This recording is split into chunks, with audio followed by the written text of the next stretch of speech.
पढ़ाई पर ध्यान दीजिए। आपके घर की अर्थव्यवस्था केवल आपके सफल होने से चलेगी। कोई आए कोई जाए, इससे आपको कोई फर्क नहीं पड़ेगा। सिर्फ आपको अपना भविष्य अपनी मेहनत से संवारना है, अपने सपने पूरे करने हैं, अपने घर वालों का ख्याल रखना है। तो आज का हमारा क्वेश्चन है, जब दो रेलगाड़ियां समान दिशा में या विपरीत दिशा में चलते हुए एक दूसरे को पार करती हैं, तब एक दूसरे को पार करने में वो कितना समय लेंगी? ये हमारा आज का टॉपिक रहेगा क्वेश्चन में। तो पहले आप इसका बेसिक समझें, इसके बाद फिर इस क्वेश्चन को हम देखेंगे। क्या करना है आपको, जब भी दो रेलगाड़ियां समान दिशा में जाएंगी या दो रेलगाड़ियां आमने सामने अपोजिट डायरेक्शन में या विपरीत दिशा में जाती हैं, इस कंडीशन में समय निकालने के लिए हम क्या करते हैं, दोनों की लंबाई समान दिशा में या विपरीत दिशा में हमेशा प्लस करते हैं। समान दिशा सेम डायरेक्शन में इनकी चाल हम माइनस करते हैं, अपोजिट डायरेक्शन में दोनों ट्रेनों की चालों को प्लस किया जाता है।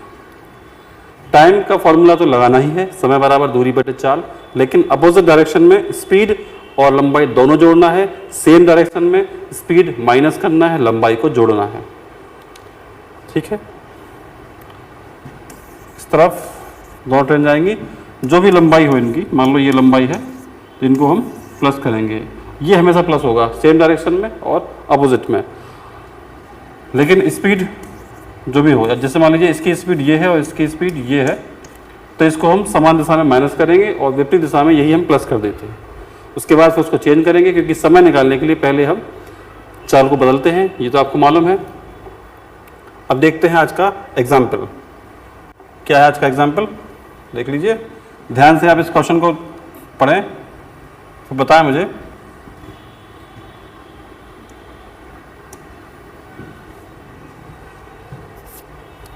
इस क्वेश्चन में समय निकालना है आपको। दो रेलगाड़ियां लंबाई 180 और 220 विपरीत दिशा ये चल रही है अपोजिट डायरेक्शन में, मतलब इस तरफ और इस तरफ।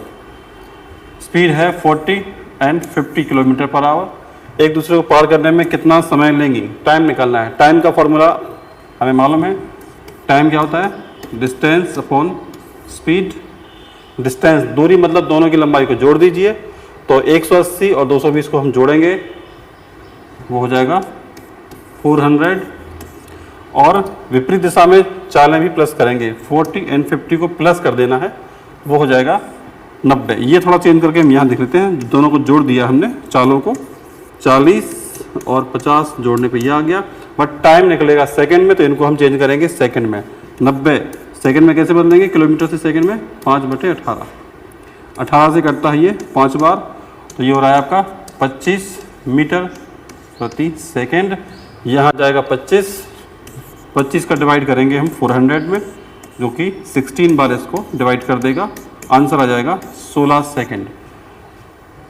एक दूसरे को पार करने में 16 सेकंड का समय लेंगे। अब इसको ध्यान से पढ़ें, यह आपके समझ में अगर आ जाता है तो इसके बाद जो क्वेश्चन है उसका आंसर आप लोग हमें कमेंट बॉक्स में लिख के भेजिए फटाफट और बताइए कि इसका आंसर क्या होगा। आई होप कि आप इसका आंसर मुझे देंगे। ध्यान से पढ़ें, ऑप्शन भी दिए हुए हैं, क्या क्वेश्चन है और आपके कमेंट का, आपके आंसर का मुझे बेसब्री से इंतजार है, क्योंकि आप सब बहुत पढ़ने वाले जिम्मेदार बच्चे हैं।